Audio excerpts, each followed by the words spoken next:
wants Annabelle just to get back in bed while he makes her breakfast. But while he cooks, Annabelle just found out something about Shae that nobody saw coming. Not the fans, not even half the people who've been calling Shae this season's villain for weeks. And before you assume it's just another version of the boob thing, no. This one's different, because this one didn't come from a stranger at a party. It came from the one person who's been trying to tell Annabelle the truth about Shae since episode 1.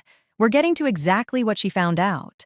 But first, you need the full picture of how patient Annabelle has actually been this entire season.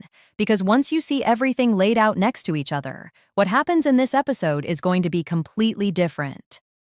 Okay, hey, if you're new here, this is the channel where we talk about 90 Day Fiancé the way you actually talk about it with your friends after the episode ends. Messy, honest, a little judgmental, and never afraid to call someone out when they deserve it. And tonight, somebody deserves it. So here's what we're doing. We're going through everything that happened in this episode. Love is a Work in Progress, which dropped just 2 days ago.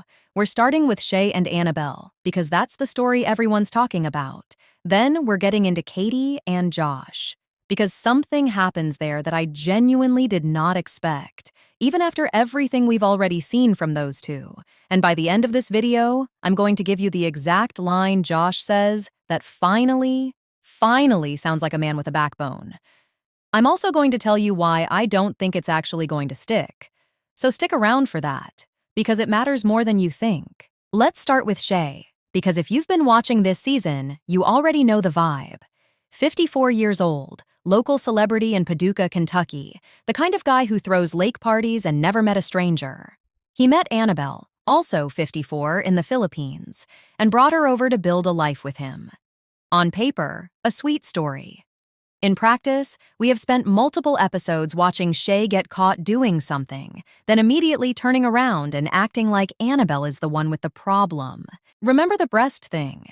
He admitted, on camera, that he asked a woman at a party to show him her new implants, said he couldn't really remember everything that happened that night because he'd had a few drinks, and then when Annabelle understandably got upset and called it cheating, his response was basically that she was overreacting. Not, "I'm sorry." Not, "That was wrong of me." Overreacting. That's the pattern with this man. Every single time he gets caught, the story somehow becomes about how Annabelle reacted to it, instead of what he actually did. And running underneath all of that, this whole season has been Nicole, Shae's ex-wife. Now, I want to be fair here, because Nicole is not exactly a perfect messenger. She's got her own history, multiple arrests, the kind of record that makes it easy for people to say, well, consider the source. But here's the thing about messy messengers. Sometimes they're still telling the truth, and dismissing someone because their past is complicated is exactly how people get away with things. Nicole has been saying for weeks that she wants to sit Annabelle down and tell her everything, claiming Shae was already involved with Annabelle while he was still legally married to her.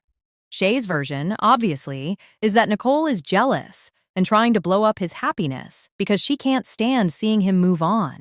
Two people, two completely different stories, and somewhere in the middle of that is whatever Annabelle is actually dealing with.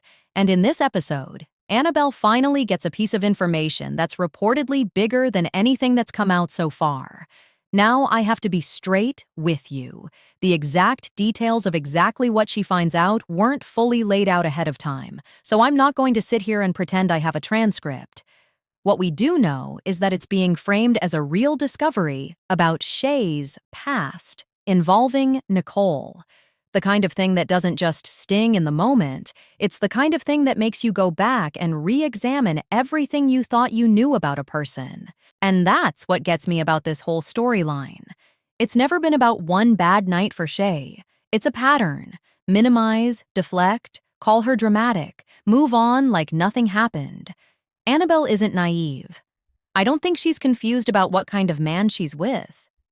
I think she's stuck in that very specific kind of relationship math where you've already given up so much, left your country, left your family, restructured your entire life around this person, that walking away starts to feel more impossible than staying. That's not love. That's a sunk cost spiral with a ring attached to it. All right, hold that thought, because we need to bounce around the rest of the cast for a second before we get back to the big one.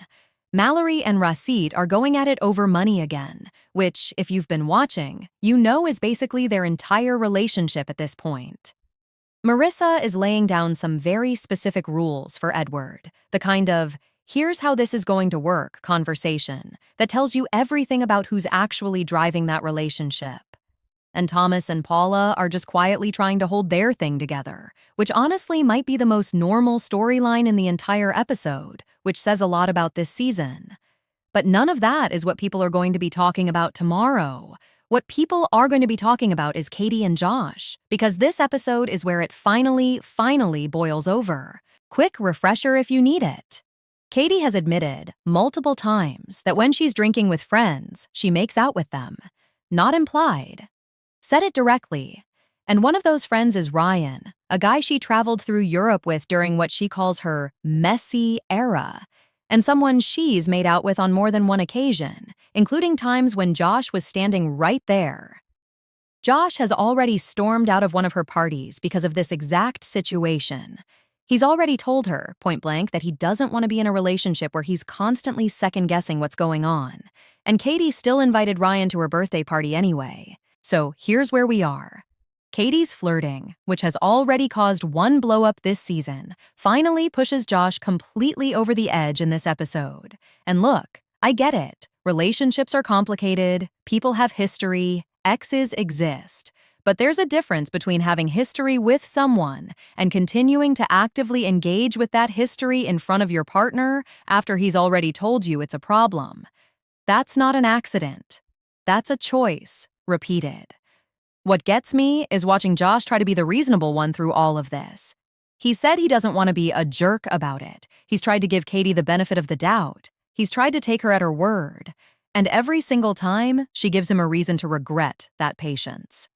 At what point does being understanding turn into being a doormat? Because we're getting close to that line, if we haven't already crossed it. And that brings us to the moment everybody's going to be clipping from this episode. Josh finally says the thing. He looks at her and basically says he thought they were past this, and clearly they're not. Short sentence. Doesn't even raise his voice.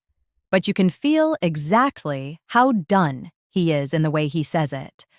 That's not anger. That's exhaustion. That's a man who has used up every ounce of patience he had left. Here's my actual hot take, though.